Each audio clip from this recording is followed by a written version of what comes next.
Hey, this is Dave at Richter Scale Studios.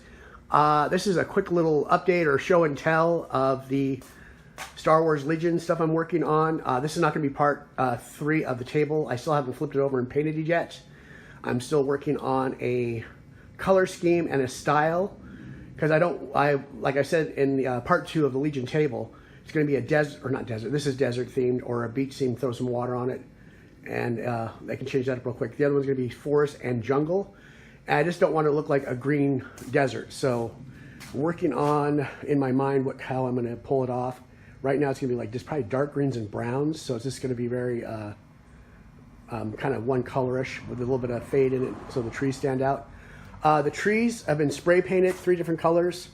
It's like a dark brown from camouflage, also the khaki, and a flat red. I've been going back and forth with. These will be eventually dry brushed to bring out the amazing detail Imperial Terrain puts in these. I'm still trying to figure a way of maybe making toppers on these for like display. Maybe using bottle brushes or something for the branches. And maybe taking this one of these into like a mesh mixer and cut the trunk off. And maybe just tack it, because I don't want to really damage this or put magnets in or anything. Or maybe I could just put like a paper clip and drill holes and just have them go that way. And it'll look kind of cool from a distance. Oh, also, the main thing I'm showing off today is the new landing pad that got released. I'm a subscriber with Imperial Terrain when they did that a while ago, so I got this file a few days ago. I printed out the once. Each model is 3 pieces. There's the deck, a base, and there's a small support girder that goes underneath. So that is it. I printed out 2, put them together. I put them on Facebook and Instagram. Dave from Imperial Terrain suggested to print out the second one, and that's what he has displayed today on the Imperial Terrain's website, and it is cool.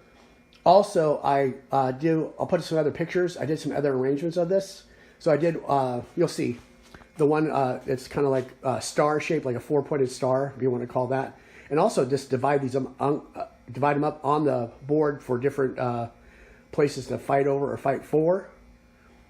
And what else do we got going on here?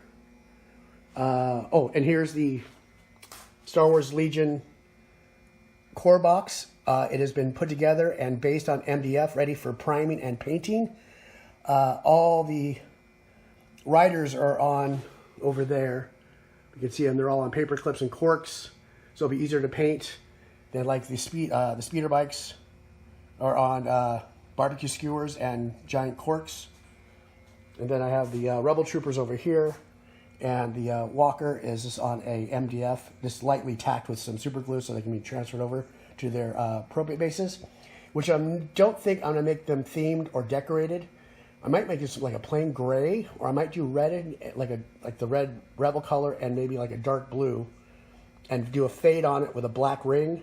So when you look at the table, they're going to stand out as troops and they won't blend in. So it'll be easy for you and your opponent to identify the different squads on the table. And I'm still figuring out a way to delineate the squads, since now I'll have 4 of each. Yeah, 4 Stormtrooper, 4 Rebel squads. Luke, I think I'm going to do a second Luke. This is the Empire Strikes Back Luke, according to the box. The khaki jumpsuit and the Anakin blue lightsaber. Then I'll do them in black with the bright green lightsaber from Return of the Jedi. It'd be kind of cool just to change it up. Darth, I don't know, I'm going to do the second Darth. What else we got going on here? Terrain for Print is making a show again. That's their troop carrier. It does look cool. It does go along with this. I was worried about the scale of it. And we have a mixture of Terrain for Print. Oops. Imperial Terrain, Terrain for Print. Terrain for Print, and Imperial Terrain. And that is the garage, or the mechanic's house and bay from Imperial Terrain. I was going to do a diorama with it, haven't finished it yet. But I did a quick spray paint job to match the board. And I believe I forgot to put the names of the paints I used in part 2 of the Legion board. So obviously it was black acrylic primer. And then I did the Krylon camouflage khaki. And then a mixture of, these are, like I said, I could not get any other flat paint, so I did satin. So this is the warm caramel and the straw flower for that sand color. but I kept putting the khaki over it to kind of blend it in together. I called it like a dusting, or maybe like equivalent of a spray can glaze. So when you look at it, it's not so contrast. And I said something about, I forgot what I said in the last video. So it's not so, I said stark, but there's a lot of contrast between the that reddish brown and the that really muted yellow. So that kind of brings it all together and makes it kind of look dusty and kind of pulls off a desert look. And these boards are very, very light. And I think rolling dice on them won't be too bad either. So that is it for keep this under 6 minutes. Thank you for joining me. We'll be back with part 3 of the Legion Star Wars Legion table, where I will be attempting to make the forest and jungle board on the opposite side of these boards. Thanks for joining me.